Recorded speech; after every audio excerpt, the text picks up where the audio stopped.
thank you. Boa tarde. I'm Boa good, thank tarde, you. How Daniel, are you? nice to see you.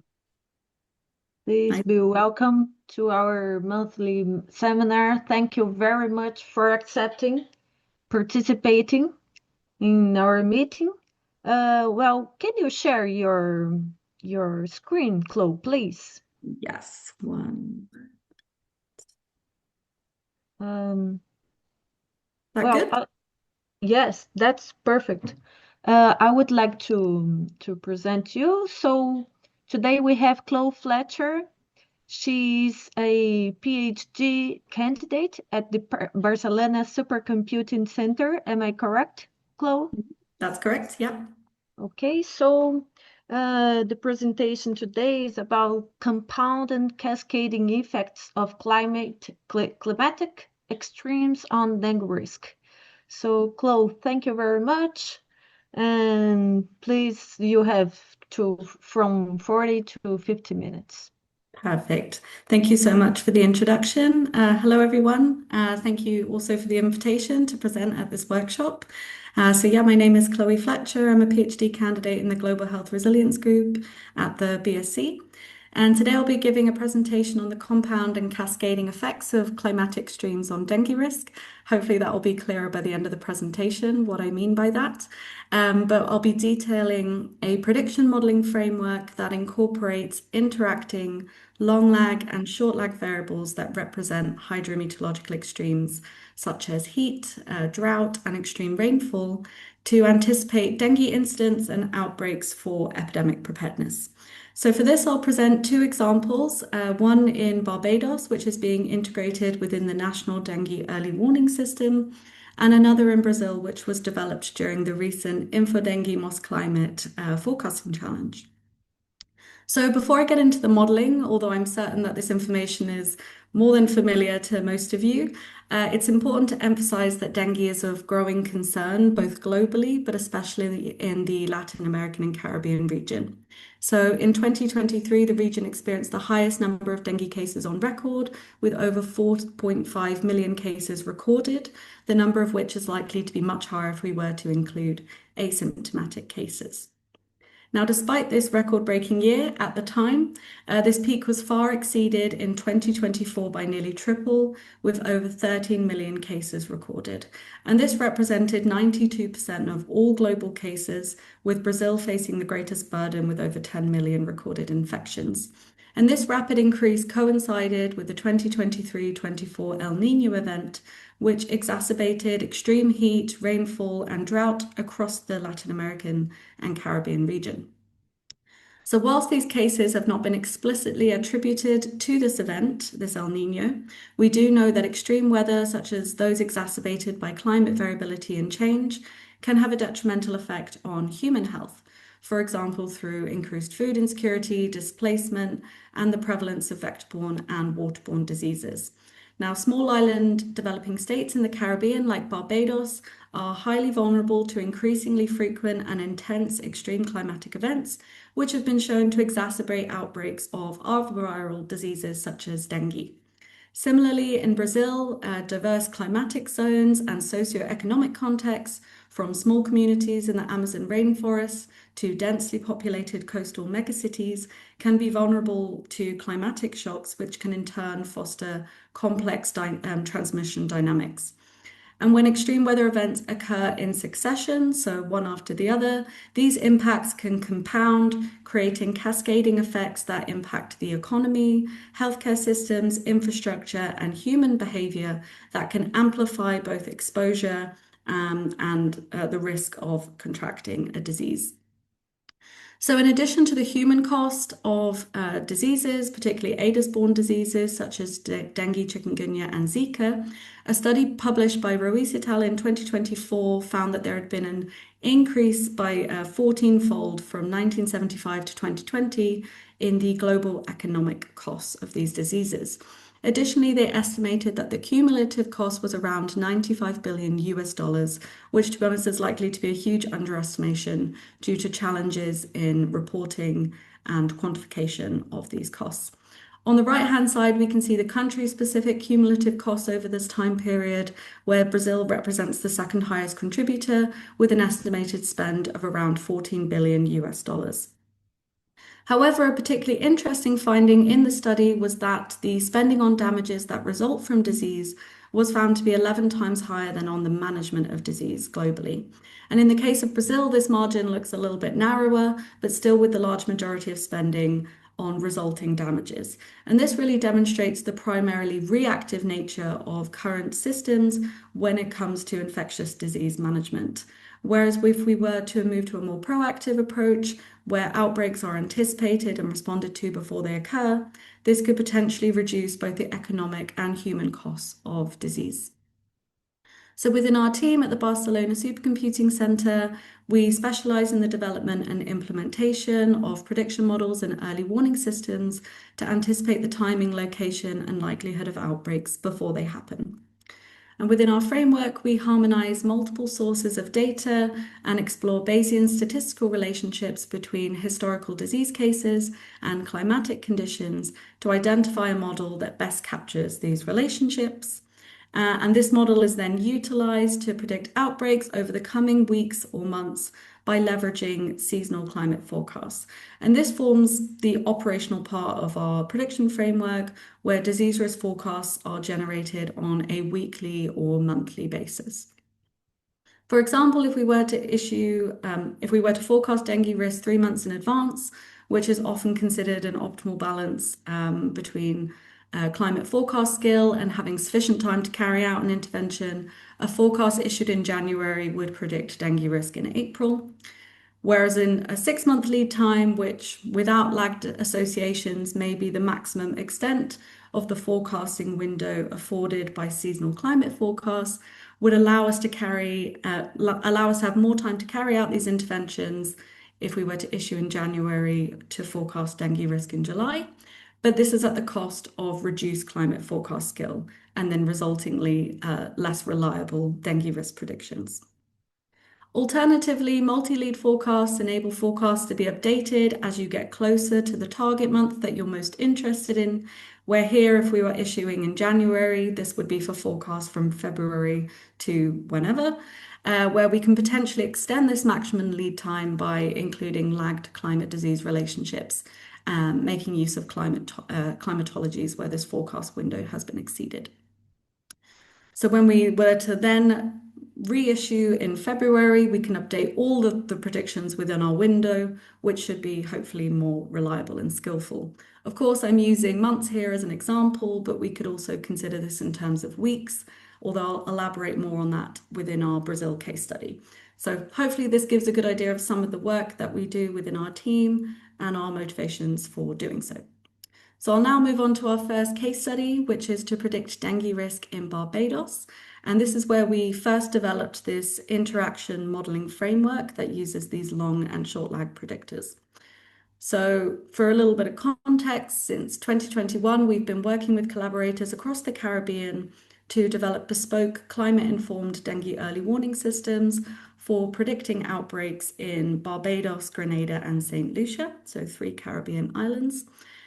Focusing on Barbados specifically, this represents the tail end of over 8 years of collaboration, including with the Barbados Ministry of Health and Wellness, national and regional meteorological and health agencies, and an international and transdisciplinary team of researchers, with the aim of co-developing a national climate-informed dengue early warning system. So this effort commenced with a study conducted by Professor Rachel Lowen team, published in 2018, which explored the delayed and nonlinear impacts of hydrometeorological extremes on dengue risk in Barbados. In this work, the researchers found that the relative risk of dengue increased around 4 to 5 months after a drought event and around 0 to 2 months following exceptionally wet conditions, where dryness and wetness is measured using the 6-month standardized precipitation index. So that's that plot there on the left-hand side. On the right-hand side, you can see the plot for temperature, although the results are a little bit less conclusive. So in the study, the researchers used a distributed lag nonlinear model to infer these climate disease risk relationships, which can be quite challenging to implement in a disease prediction framework due to requiring multiple different multi-lead seasonal climate forecasts, much higher computational demands, etc. A little bit harder to interpret and difficult if your climate variables are not within the known parameter space. Additionally, this framework does not account for how these different extreme climatic events can interact and potentially compound, having a synergistic or dampening effect on disease outbreaks. So we wanted to explore whether we could simplify this methodology presented in the DLNM, but explicitly account for these interacting effects of these different extreme climatic events to predict dengue outbreaks in Barbados. So our objectives, we wanted to test this three-way interaction modeling framework, which I'll present shortly, which looks at different long and short lag predictors that represent climatic extremes in order to capture dengue outbreaks in Barbados. We then wanted to take this model and develop it into an early warning system framework that would be tailored for Barbados, being able to predict dengue risk 3 months in advance. And then we wanted to pilot this early warning system for a mass event where we did so for the T20 Cricket World Cup, which took place in June 2024. So taking the previous work by Lowen team into account, we wanted to test a model with a three-way interaction between temperature variable, some long lag SPI variable, and a short lag SPI variable within one framework. So here is a visual representation of what the model equation looks like. I'll present the model in a moment. So explicitly, we explored a range of different temperature variables, including monthly and 3-monthly averaged mean, minimum, and maximum temperature, lagged from 0 to 5 months to account for delayed effects, and different combinations of SPI values. So we looked at SPI1, SPI3, SPI6, and SPI12, where we determined a short lag to mean from 1 to 3 months and a long lag to be from 4 to 6 months. And this model explicitly accounts for the individual effects of our different variables. So we can see that here. Hopefully you can see my mouse. We also look at the pairwise effects between a different combination of variables and the trivariable effect from all three variables happening in a coincidental way. And we specified a Bayesian hierarchical mixed model framework using monthly dengue case counts as our response variable, which we assume to follow a negative binomial distribution to account for overdispersion. We then log transformed the distribution mean, combining the dengue incidence rate, or the log of the dengue incidence rate, with the log of the annual population size, which we use as an offset. We then use the R-inler package to find statistical relationships between the historical dengue incidence and our three-way interactions of our climate covariates. So I know this equation looks kind of horrible, but what we're looking at here in purple are the three individual effects, the three pairwise effects, so the two couples, the couples of two, and the trivariable effect of all three at the same time. We also included the most recent dengue incidence rate, which we can see as that log term there.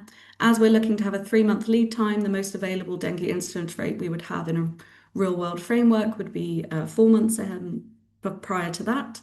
And we also included temporal random effects that represent unknown and unmeasured seasonal and interannual variation. And then within this framework, we fit thousands of models with different combinations of temperature and SPI values, and then undertook a comprehensive model selection process to identify the best models. So this included assessing multiple goodness of fit metrics, such as shown in this graphic here, where the darker color indicates an improved goodness of fit across these range of different metrics.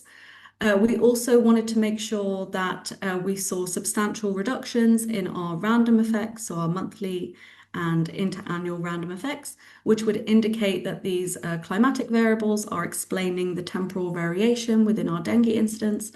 And we also wanted to favor models where the fixed effect sizes were predominantly either wholly positive or wholly negative. So the 95% credible intervals did not contain zero. So we could be quite confident that of the direction of the effect.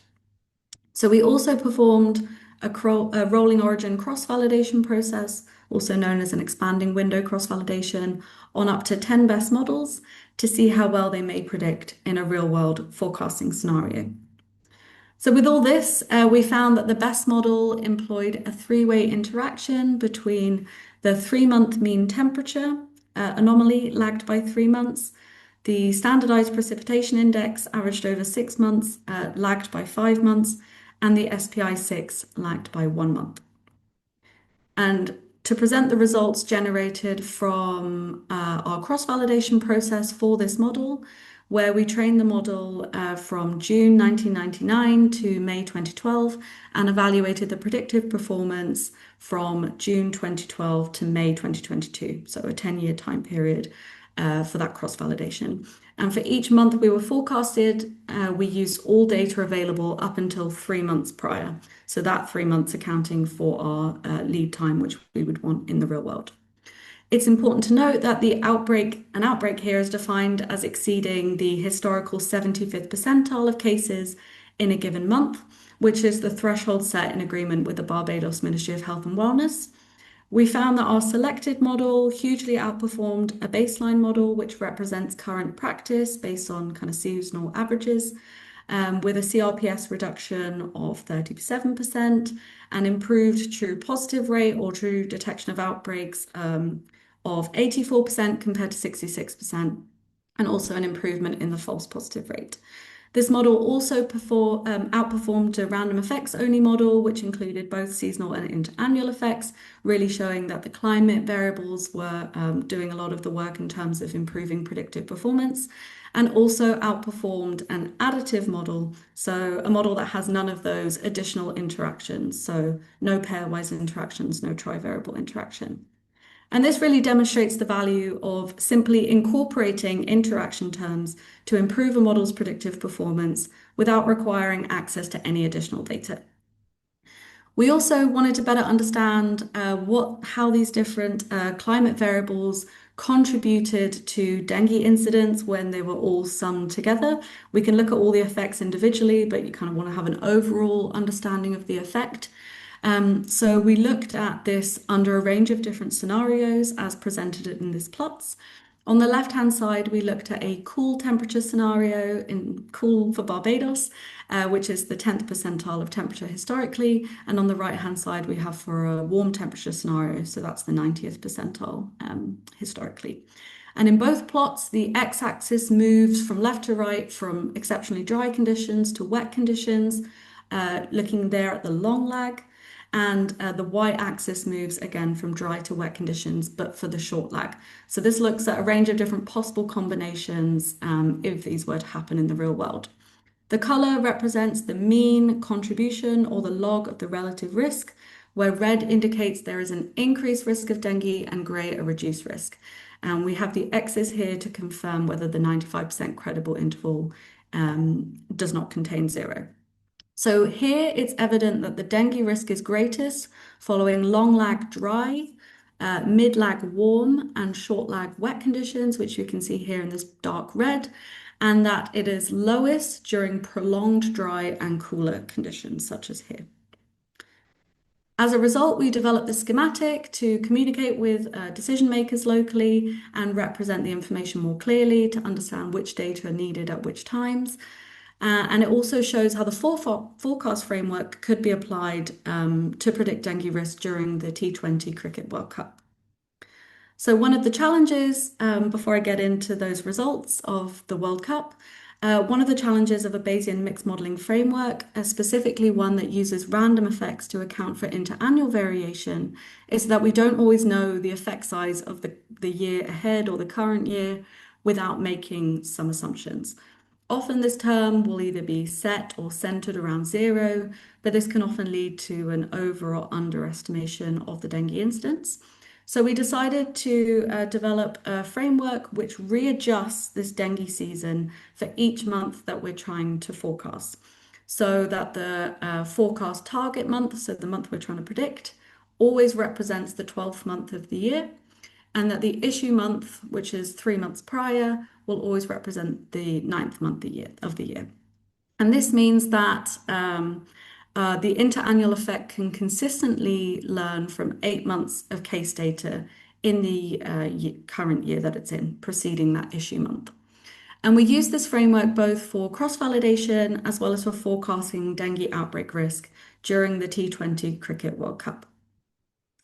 So during that period, the model predicted an outbreak probability of 95%, corresponding with a very high outbreak risk. And due to this yearly adjustment, as I just detailed, we recognize that the model may have been overestimating the risk, as there had just been the most explosive outbreak in Barbados that had ever occurred, which was happening towards the end of 2023 and early 2024. So as a sensitivity analysis, we also estimated the outbreak probability, setting both the yearly random effect and the lagged dengue incidence rate to 0, which still led to an early warning alert being raised due to suitable climatic and climatic conditions. We also tested different outbreak thresholds. So I mentioned we used the 75th percentile. We also looked at the 50th and 95th percentiles and the mean and mean plus 1 or 2 standard deviations, all of which led to characterizing a very high outbreak risk during the Cricket World Cup. So this result was shared with the Ministry of Health and Wellness ahead of the tournament and was used to carry out further checks and vector control measured prior to the games. So if you're interested in exploring these methods in more detail, you can check out our recent paper published in the Lancet Planetary Health, along with the supplementary code and data. Just to say a thank you to all the listed collaborators and institutions and for the funding from the Wellcome Trust, European Development Fund, European Union and Royal Society. Now, moving on to the case of Brazil, hopefully I think I have enough time. For our model in Barbados, this only included temporal information, treating the whole island as one single spatial unit, due to there being too few cases to inform a Bayesian model at a subnational level. Whereas in comparison, Brazil is a vast country, as I'm sure you know, with heterogeneous landscapes, climatic zones, transmission regimes, and so on. And so we were wondering whether our framework could potentially be adapted to be applicable in this comparatively complex case study. So similarly to the research published in 2018 for Barbados, Professor Lowe and team conducted a study in 2021 exploring the impacts of hydrometeorological extremes and urbanization on dengue risk in Brazil. Again, they used a distributed lag nonlinear model, and they noted a consistent finding where long lag dry, on this left-hand side here we can see long lag dry and short lag wet conditions increase the relative risk of dengue. However, this was only the case in highly urbanized areas where dengue is primarily transmitted. In the more rural areas, as we can see on the right-hand side, they found that long lag dry conditions had a minimal effect on the dengue risk, and that the short lag wet conditions were much more influential. And the consistency in these findings between small island settings such as Barbados and a large heterogeneous country like Brazil made us curious to see whether we could really adapt this interaction modeling framework for Brazil. So during the first and second InfoDengue Mosqlimate dengue forecasting challenges that were held last summer and this summer, we've been doing exactly that. As I'm sure many of you are very familiar, this initiative has been led by the Mosqlimate and InfoDengue teams in collaboration with the Harmonise and ID Extremes project, bringing together international teams to forecast weekly dengue incidents at the state level for the upcoming season, so from October 2025 to September next year. And for this, we were encouraged to build our models using whichever data or methods we desired, with ample meteorological, environmental, and other data provided by the organisers. And we submitted our results for the 3 validation tests covering the last 3 seasons, so spanning 2022 to 25. And the best models will inform a final ensemble model to forecast the current dengue season, which just started this month. So in terms of the objectives from our team's perspective, we wanted to explore whether this interaction modeling framework could be adapted to capture dengue incidents at the health region level, per week in Brazil. I know that the challenge only required us to model at the state level, but we decided to model at a finer spatial resolution and aggregate our results.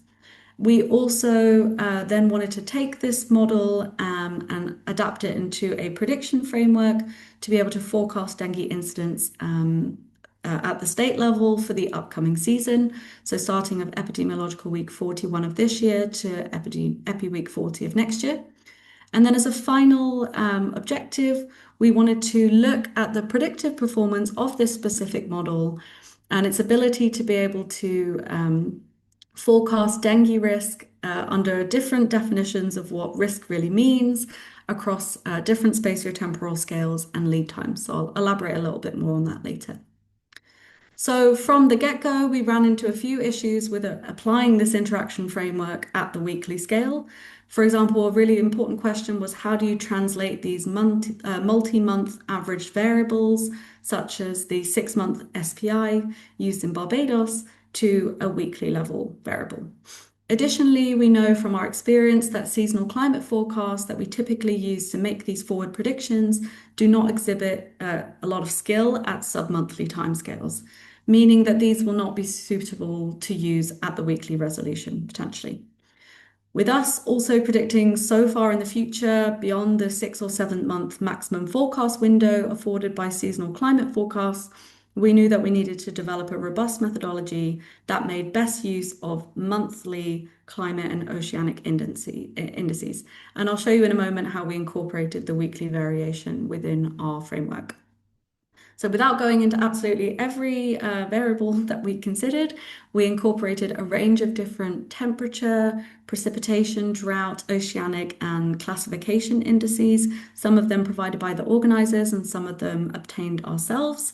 And for the meteorological and oceanic indices, we looked at these at different lag times, spanning from 0 to 7 months in total.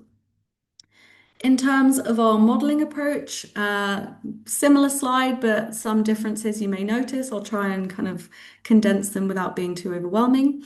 We adapted the equation from Barbados, but added some additional complexity. Do note that we did run multiple different variations of this model, with one all looking like this, but this is the equation most aligned to our final model, so it's the one I'll present. So first and foremost, we added a spatial component. So we have little s now representing the health region and little t now representing the week instead of the month. And this means we also included structured and unstructured spatiotemporal random effects using the BYM2, which are represented here as U plus V, and this accounts for unknown spatial variation.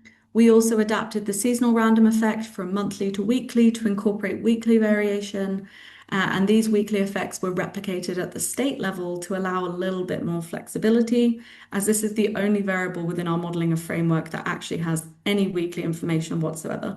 So as I mentioned, all the climate variables are at the monthly scale. This is how we add in the weekly variation. Our long-short lag interaction terms are essentially the same as before. We're using a temperature anomaly denoted by capital T, a long lag drought index denoted by capital L, and a short lag drought index by capital S. Here we've expanded not just using the SPI, but we're also using the standardized precipitation evapotranspiration index, so the SPEI as well. And with our 7, this makes the 7 terms that we saw previously. So we have our individual, pairwise, and trivariable effects from that interaction. Additionally, we included an absolute temperature term denoted by the A, capital A, which is outside of the interaction. And that ensures that the biological thermal limits for dengue transmission can be accounted for. Of course, temperature ranges are very different across the country. Even more importantly, so these 8 different terms, the ones in brackets or parentheses, this includes the 7 from the interaction as well as the absolute temperature. We've allowed them to have different effect sizes by Köppen classification, meaning that by using random slopes, we generated different effect sizes for each coefficient depending on their Köppen. So this allows for different long lag and short lag interactions depending on the type of climate in that particular health region. We've also included these 2 last terms in pink. We also included a term for oceanic index, as well as a binary index of whether the cases are before 2018 or not. And this also uses random slopes at the state level. And this is kind of accounting for any switches in transmission from 2018 onwards, which we saw led to a model improvement. So for our model selection, I'm not going to go into too much detail, but as I said, we tested different variations of the model equation and looked at several goodness of fit metrics. First, we undertook a comprehensive random effects model selection process to get a good base for our mixed effects model. Secondly, we fit univariable models for all of the meteorological, oceanic, and categorical indices at all the different lag times, looking at nonlinear effects, random slopes, etc. It was very comprehensive to help us reduce the parameter space substantially by being very selective. Only the top few from each of these categories were led into future model runs. And here we found that temperature anomalies and drought indices were the most informative variables, which was good news for us for testing this long-short lag methodology. We then fit multivariable models, first bivariable, then trivariable, primarily focusing on these temperature, long lag, and short lag drought indices, but within an additive framework, so just having 3 variables instead of all 7. After this, we fit the best models with this long-short lag interaction approach. Penultimately, we tested minor improvements such as incorporating oceanic indices, where we adopted a Niño variable, as well as accounting for changes in transmission. That's where we got that post-2017 index.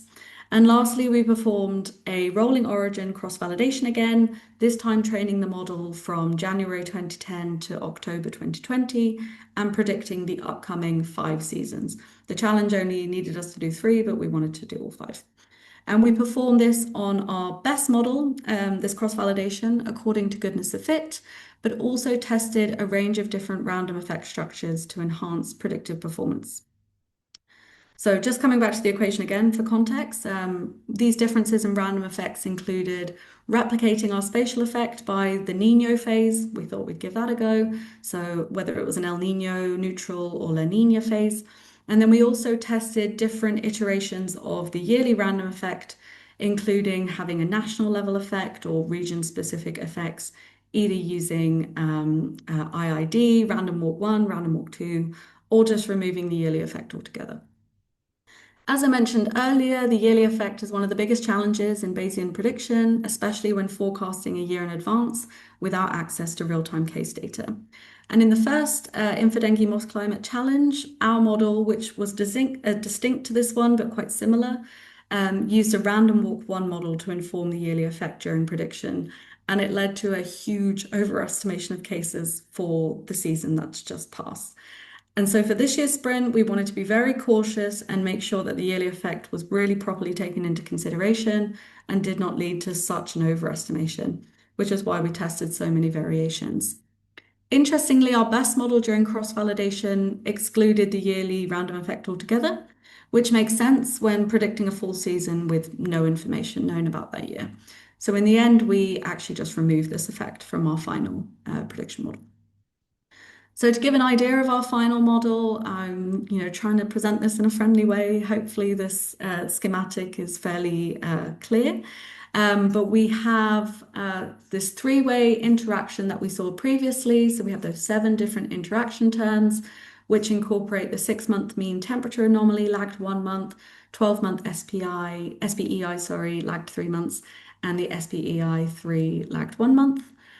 We've also included the absolute temperature for comparatively with the anomaly, so the 6-month absolute temperature lagged 1. All of these terms are separate for the Köppen classification. We've also incorporated the Oceanic Niño Index lagged by 7 months, which was a nonlinear term, and then also incorporating this binary variable of whether the cases were prior to 2018 or post 2017. And this is replicated, or this is a different effect size by state. And as I said, we've also incorporated this weekly random effect replicated by state and a spatial random effect. For the kinds of relationships we found, although looking at these effect sizes alone and not added together is a little bit of a challenge, But what this plot here shows is each of the different effect sizes within those 8 terms, so the 7 interaction terms and the absolute temperature by Köppen classification. Hopefully in the future we can show these as contour plots, but I don't have those at the moment. We can see these clear differences in the effect sizes by these different Köppen classifications. For example, in the temperate climate, so the top 4 categories on the y-axis that start with a C, we can note that there are higher temperatures lead to an increased risk of dengue. So we see that in the beta T, which is the anomaly, and the beta A, which represents the absolute temperature. All those effects are positive, as well as typically drier conditions, both at the long and short lag timescales. So looking at those beta S and beta L. Whereas in the more tropical climate, so looking at the bottom 4 categories starting with an A, we see this pronounced long lag dry effect. So looking at this beta L here, all of the effects are negative, which means a drier SPEI, a long lag, increasing dengue risk. And then mostly we're seeing this short lag wet. So the positive effect here, we actually see prolonged dry in those environments. And the temperature is a little bit more scattered. We can see we have positive and negative effects across these different tropical climates. But these are more in line with the findings from the Barbados studies, but obviously with a lot more added complexity. So, I mean, hopefully we'll be able to publish those at a later date just to give you an idea of what we're looking at. And also to give you an idea of how this model performed during the 3 validation tests. Here, looking at the national level in Brazil, we see that the model underestimated cases in the 2022-23 season, as well as the 23-24 season. Although, as we showed earlier, these were both, at the time, record-breaking years. So it's not surprising, it was the most cases that had been seen to date. So it's great that we've managed to capture at least these sharp signals regardless, especially in the second validation test where the cases had never been so high.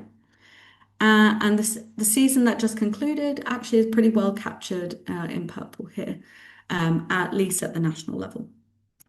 Looking more specifically at the results by state, we can see that the model did best in the northeast and the midwest of the country, but was not able to capture the incidence quite as well in the south and parts of the north. And this is expected in areas with historically lower dengue incidence, as Bayesian models learn from past observations. So if there were previously minimal cases, it doesn't have much information to learn from moving forward without a few more tricks. So that's something we'll be looking to work on and improve on in future iterations. Also, it's very likely that other non-climatic mechanisms would be driving these outbreaks, which we've not really included within our framework. As you can see, Espírito Santo is not included within this as the data were unavailable during the challenge. So to produce the dengue forecast for the 2025-26 season, which has just commenced, we use seasonal forecasts from the European Centre for Medium Range Weather Forecasting, SEAS 51 product, which we bias corrected and downscaled using different statistical techniques, using help from our BSC climate scientists. I won't go into too much detail. I definitely don't know a lot about these downscaling techniques, but feel free to dig into them a little bit more if you're curious. But by combining the lagged associations that we saw, so for example, the SPEI 12 was lagged by 3 months, combining that with the seasonal climate forecast that went up to 7 months ahead, I believe, we could extend our lead time pretty substantially. So we have kind of up to 10 months in advance we can work with. However, for any remaining months within our the forecast period, so we're looking to predict the whole season, we chose to use climatologies, so historical averages of the climatic conditions in those particular months. To give an overview of our dengue risk outlook for this upcoming or this current season, our model has predicted cumulatively just under 1.5 million cases, I believe, at the national level, meaning that we expect to see hopefully a smaller outbreak year than the last 3 seasons, with the peak estimated to occur during epidemiological week commencing 12th of April 2026. The state with the looking at the state level here, the state with the high number of predicted cases from our model is São Paulo, with quite a large number, actually 39% of national cases, followed by Minas Gerais with 19% of the total cases, and Paraná with 10% of the cases. Of course, we'll only be able to evaluate how well these predictions performed in a year or so time. So of course, this is just one model's perspective. Hopefully with the combination of models in the final ensemble will lead to slightly more skill in the upcoming season. So as future work, we plan to take this predictive model developed at the weekly health region level to forecast 1 year in advance and evaluate and compare whether these predictions improve or worsen at a variety of different dimensions. So we're going to compare across different temporal resolutions. Currently we have a weekly prediction framework. Typically we develop monthly prediction frameworks. So we'd like to compare kind of the predictive performance at these different scales. We also want to compare across different spatial resolutions, so the health region level versus the state level, which could be more informative of these different climate disease linkages, as well as looking across the breadth of the lead times. So looking at short leads, such as 1 week or 1 month in advance, versus long lead, where we're looking at the end of the season. Additionally, from our experience, our models tend to perform better at outbreak detection than actually at estimating the incidence. So even in areas where we perhaps didn't well capture the peak during those validation tests, we may have still predicted an outbreak that could trigger early preventative action, such as in the south. So we aim to compare these different measures of dengue risk as well. This is still very much a work in progress. We haven't even commenced the work. We haven't fully thought through how we'll do this comparison. So we'd really appreciate any feedback, and please do watch this space. Hopefully we can share results of this in the future. I'd just like to extend a sincere thanks to all the main collaborators, especially from the BSC involved in the data collation, code, model development, as well as, of course, the Infodengue and Mosqlimate teams who have made this challenge possible, and the Harmonize and ID Extremes project for their input and collaboration. And thank you very much for your time and attention, and happy to take any questions.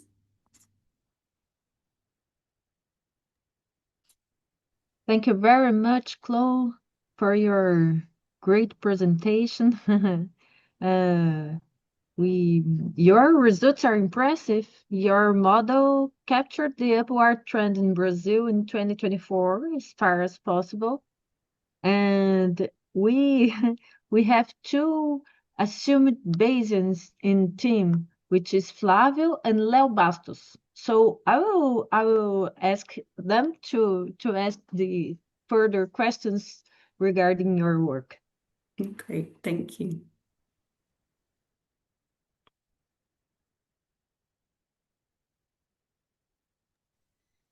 Bom, Léo, você tem quer começar? You can go ahead, ask later. I don't have a ready-made question, but I'd like to really state that some of the things that you presented are very interesting in respect that the issues that you mentioned, the different challenges that are detecting outbreaks and predicting incidents. I think this is a very important point. And I just want to say that maybe we'll look forward to including this in next year's challenge. I think it'll be quite Excellent. Yeah, well, an interesting thing. And I believe, I don't know, I want to hear your opinion. that we want to do that it won't actually be better.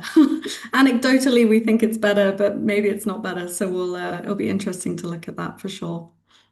And I want to hear your opinion whether you think that you could do this at the city level instead of state, like we did this year. It's a great question. I wonder at the city level where we would see this level of relationship. I mean, judging by the work that was done in 2021 by Rachel and team, suggests that these highly urbanized areas are seeing this kind of long, short lag relationship with these drought indices. So I think it would be possible. Even our supercomputer was struggling at the health region level. But I'm sure it would be possible. We probably wouldn't be able to run as many different types of models. We were very restrictive with how many models we ran, but it was still took a lot of time. But I suppose if we already had a model that we were happy with, we could test just that framework and see how well it did at the city level. I definitely can't say now. Maybe that's something we could include in our follow-up, looking at municipality, city level, etc. So yeah, I take that on board. Don't know yet, but All right, that's great. That's great. Let's explore this. Okay. yeah, excellent.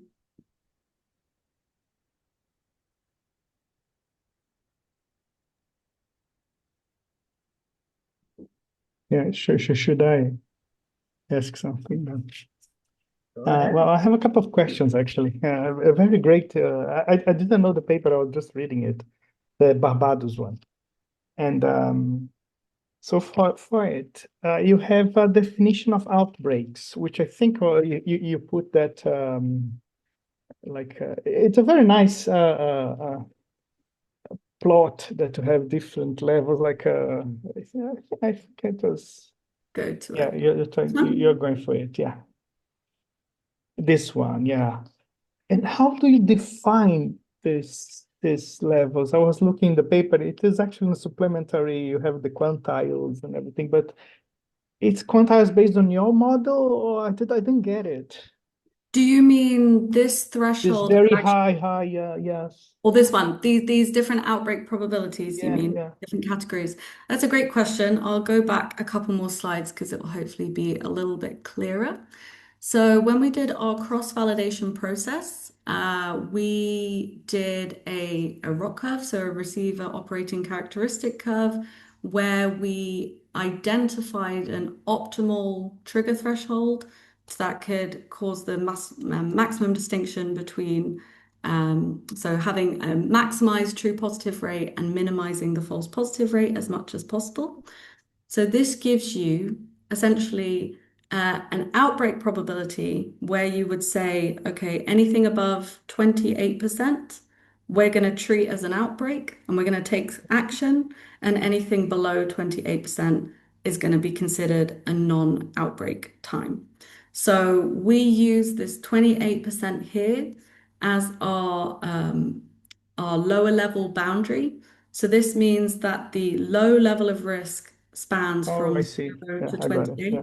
I'll go back to the other one, it's a bit nicer. Yeah, And that's then, good. yeah, here's the trigger threshold here. Mhm, And then these other outbreak categories are mhm. honestly pretty arbitrary. Yeah, just not, yeah, exactly. Yeah, I thought so, but then I was puzzled by 28. yeah, yeah, it doesn't look super nice. So what? What's not 25 or something? But okay, What's no, the that's thing? good. I got it. Yeah. Yeah. Cool. I So didn't know. actually, it was a Yeah, conversation with the Ministry of Health and Wellness. Essentially, we wanted this to look symmetrical. yeah, no, That's it like makes sense. It makes that's the sense. motivation. Yeah. And moving forward, actually, they've changed it just to be low, and they've combined these medium and high just to one medium. And Hmm. now the very high is just high. Yeah, no, But yeah, that's fantastic. Yeah. I just didn't know. So 28, I think, because it's really hard to define what an outbreak is. very, So, very. yeah, it's really hard. So I was really puzzled. Like, thanks for Well, that. you also have the case number outbreak. So you have this outbreak threshold here, which is the 75th percentile, but then you also have this trigger thing, this trigger threshold. Mhm, So mhm. yeah, Yeah, it's but multiple. again, but still, it's arbitrary. Like we Yes. could just set any number, and we do that anyway. But yeah, it's okay. Cool, very cool.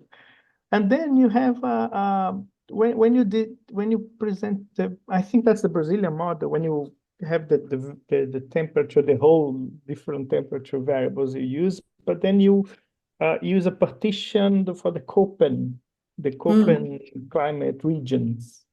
Mhm. I was just wondering whether you are just using the same information twice. I have the climate, but I also divided the space by climate again.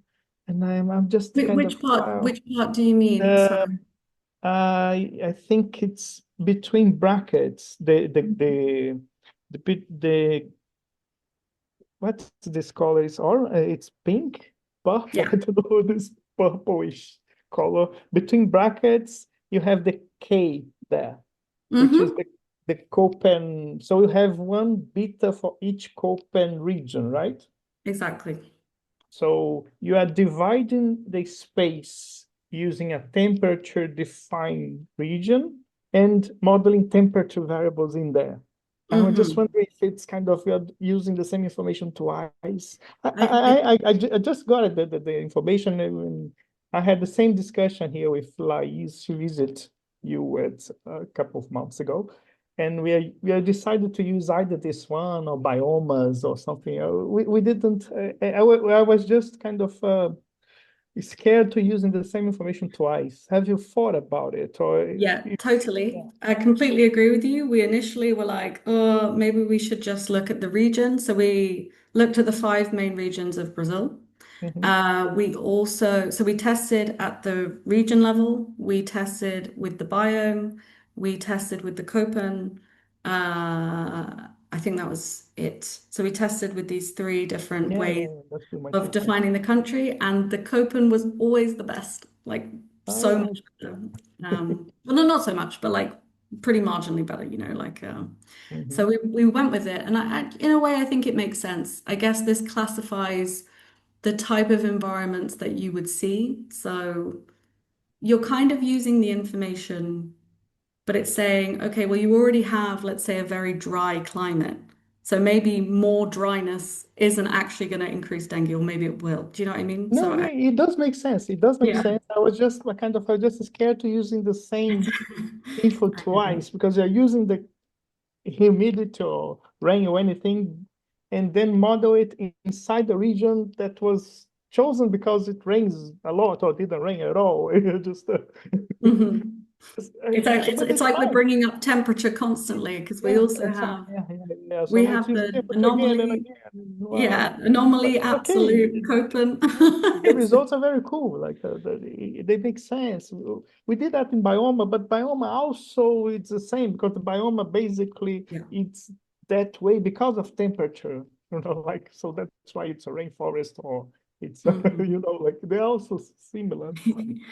I was just scared to use the same thing twice. Well, I'm still is, but it's working. Totally. I think we would have been more scared if we weren't so time pressured by the challenge. Yeah. Fair enough. And the last one is basically, well, that's for the Brazil one again, because you have the predictions. But basically, this is what my question is, basically what the sprint is doing.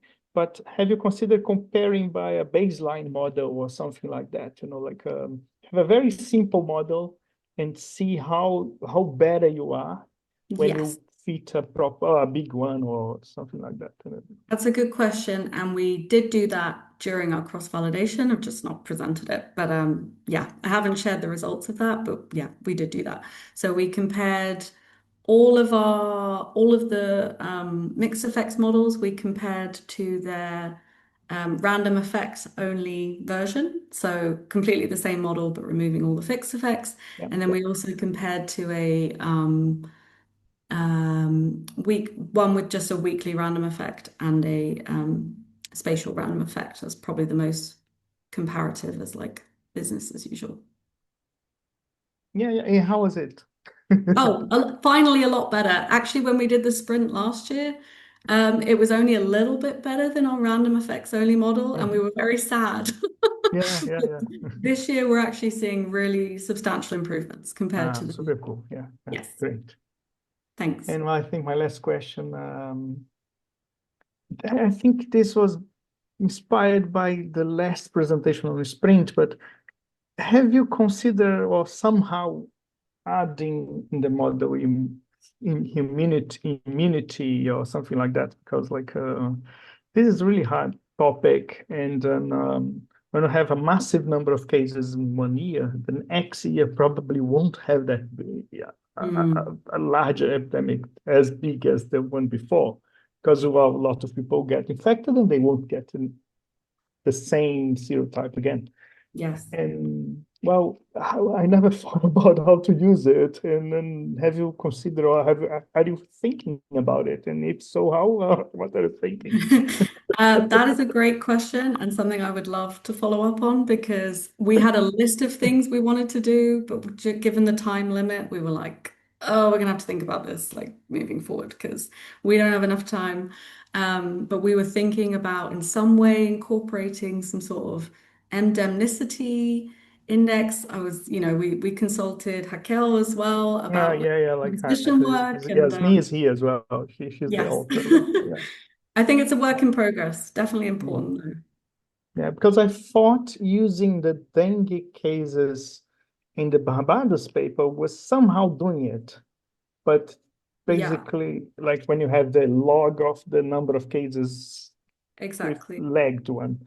But the sign of that effect would be kind of, I don't know, it should be negative or like you need to force something to induce a protection, but I don't know. Mhm. It's just, well, still, It's really and challenging. yeah, And then for yeah, that, you need to know I mean, I know you know very well. I know you've published on this about reporting delays and all sorts of things like that that will impact your ability to have that lagged variable. In Barbados, the reporting yeah. delay is 1 week. It's very small.